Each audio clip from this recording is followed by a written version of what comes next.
안녕하세요. 이번 영상에서는 우리가 연애에 관해서 잘못 알고 있었던 상식 3가지에 대해서 한번 다뤄볼 건데요. 우리가 연애에 관한 지식을 나름대로 갖고 있잖아요. 그래서 이 지식 3가지를 우리가 한번 확인을 해보려고 하는데요. 시카고 대학의 매트 존슨 교수는 잘못 알려진 연애에 관한 속설을 바로잡기 위해서 책을 썼습니다. 그래서 오늘은 이 존슨 교수의 책에 대해서 연애에 관한 엄청난 착각들에 나온 잘못된 연애 지식 3가지를 좀 알아볼 겁니다.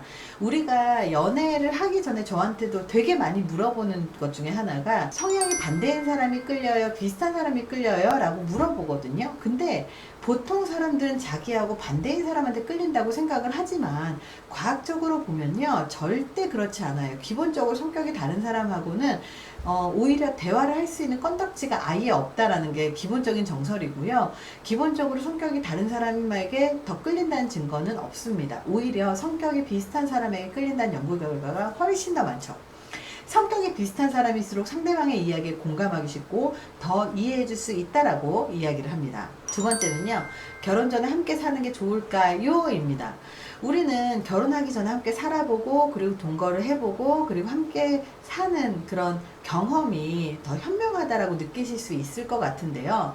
혼전의 동거가 행복한 결혼 생활을 만든다거나 이혼 확률을 낮춰준다는 증거는 없다고 이야기를 해요. 펜실베니아 대학교의 캐서린 코안 교수는 혼전 동거가 결혼에 어떤 영향을 주는지 알아보기 위해서 관련된 100개 이상의 논문을 살펴봤는데요. 혼전 동거가 결혼 생활에 도움된다는 연구 결과는 하나도 발견하지 못했어요. 물론 결혼 전에 아니다 싶어서 아예 헤어졌기 때문에 이혼율이 낮춰진다는 연구 결과에 연결되지 않았을 확률도 굉장히 높습니다. 그래서 결혼 전에 경험을 하고 헤어질 사람들은 미리미리 헤어진다는 거고요. 결혼을 하기 전에 혼전 동거를 하고 결혼까지 이어진 커플들 같은 경우는 혼전 동거가 결혼 생활에 굉장히 많은 도움을 준다거나 아니면 더 나아졌다거나 이런 건 없다라는 거예요. 그 얘기는 뭐냐면 혼전이나 혼 후에 생활 패턴이 비슷하기 때문에 혼전에 미리 연습을 한다고 해서 갑자기 결혼한 후에 바뀌는 건 아니라는 겁니다. 그냥 그 사람의 성품대로 혼전에도 살고 결혼 후에도 산다, 이렇게 받아들이시는 게 훨씬 더 나을 것 같아요. 자, 3번째입니다. 아이는 부부 사이에 도움이 될까요? 보통 아이를 꼭 낳아야 된다라고 얘기를 하고요. 부부의 연결고리라고 이야기를 합니다. 근데 과학적으로 보잖아요. 그러면 불행의 씨앗, 불화의 씨앗이 더 가깝다는 연구 결과가 많아요. 많은 연구 결과에 따르면요, 아기는 결혼 만족도에 굉장히 나쁜 영향을 끼치거든요. 심지어 아이들이 자란다고 해서 한번 떨어진 만족도가 다시 높아지는 게 아니에요.